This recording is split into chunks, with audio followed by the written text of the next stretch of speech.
আমাদের ম্যাডামের যে গালের থেকে ভাষা যেটা উচ্চারণ করছে সেটাই বাস্তবায়ন করছে। একজন নারী হয়ে যে এটা আজকে মা হিসাবে এই দেশকে শিক্ষা দিয়ে গেছেন, সেটা তো ব্যতিক্রম আমাদের এই দলের জন্য হতে পারে না। এত পিসিবাদী আক্রমণ করার পরও তিনি বাংলাদেশ ছেড়ে যাননি। বিদেশে আমার বন্ধু আছে, প্রভু নাই। মরতে হলে এদেশে মরবো, বাঁচতে হলে এদেশে বাঁচবো। এদেশের মানুষের অধিকার আদায় করে আমরা বাঁচবো। আমাদের ভাষা আর বলার নাই, আমাদের মনের থেকে মানে কথা বাইরে হই না। আমাদের ম্যাডাম চলে গেছে, এরকম ম্যাডাম আমরা পাওয়া যাবে না। আমরা এই তো আশা করি না সে যে আমাদেরকে এই টাইমে যে মানে আল্লাহ উনিকে নিয়ে যাবে, সেটা আমরা কল্পনার বাইরে। তখন আমাদের ম্যাডাম যে লাঞ্ছিত হয়েছে, যে বাংলাদেশে 17 বছর যে মানে দুঃশাসনে সে ভুক্তভোগী, এরকম নারী আমাদের বাংলাদেশে আর ভবিষ্যতে মিলবে না। একজন নারী হয়ে যে এটা আজকে মা হিসাবে এই দেশকে শিক্ষা দিয়ে গেছেন, সেটা তো ব্যতিক্রম আমাদের এই দলের জন্য হতে পারে না। আর যেটা যদি এটাকে অমান্য করে এই দলকে ভাঙার জন্য বা বিচ্ছিন্ন কিছু করার জন্য করেও থাকলো, তারা নিজেরাই ধ্বংস হয়ে যাবে, এটা আমরা মনে করি। উনি আমাদের জন্য, এই দেশের জন্য এটা আল্লাহ প্রদত্ত। কিন্তু তিনি কোনো কিছুর কাছে মাথা নত করেন নাই। শেষ পর্যন্ত ওনার বাড়িটা পর্যন্ত তার থেকে কেড়ে নেওয়া হয়েছে। সব কিছুর উদ্যোগে উনি ঘোষণা দিয়েছিলেন, বিদেশে আমার বন্ধু আছে, প্রভু নাই।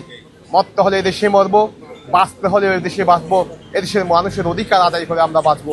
এই সুখ আসলে কাটিয়ে ওঠার কোনো সুযোগ নাই। দেশনেত্রীর অভাব তো কেউ পূরণ করতে পারবে না।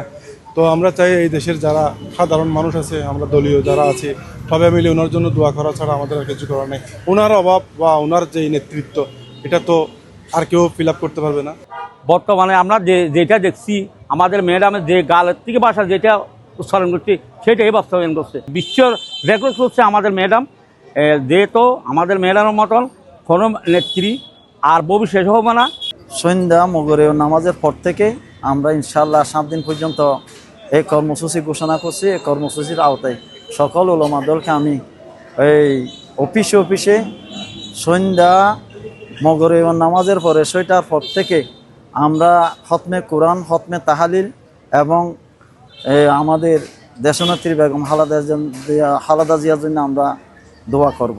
গৃহবধূ থেকে রাজপথে এসে সবার হৃদয়ে জায়গা করে নিয়েছিলেন, জনগণের হৃদয়ে জায়গা করে নিয়েছিলেন।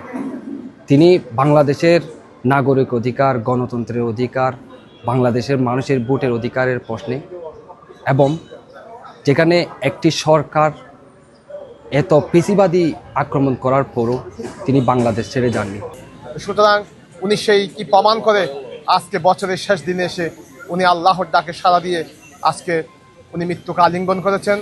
আমরা আপনাদের মাধ্যমে সকল দেশবাসীর কাছে আমাদের প্রিয় নেত্রী, গণতন্ত্রের মা, আপসহীন দেশনেত্রী বেগম খালেদা জিয়ার জন্য প্রাণ ভরে দোয়া করবেন।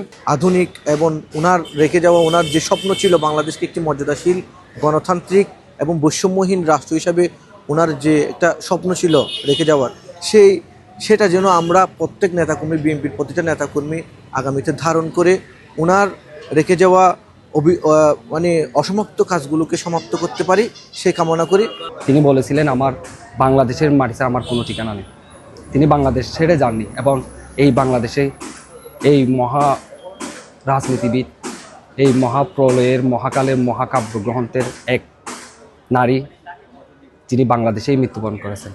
যে আল্লাহ রাব্বুল আলামিন ওনাকে জান্নাতুল ফেরদৌস দান করুক, ওনার ভবিষ্যতে ওনাকে জান্নাতের আলা মাকাম দান করুক। এটা পুরা বাংলাদেশ জাতীয়তাবাদী উলামা দল, কক্সবাজার জেলা উলামা দল এবং টেকনাফ উপজেলা উলামা দলের পক্ষ থেকে আমরা ওনার জান্নাতের আলা মাকাম আল্লাহ রাব্বুল আলামিনের কাছে প্রার্থনা করি।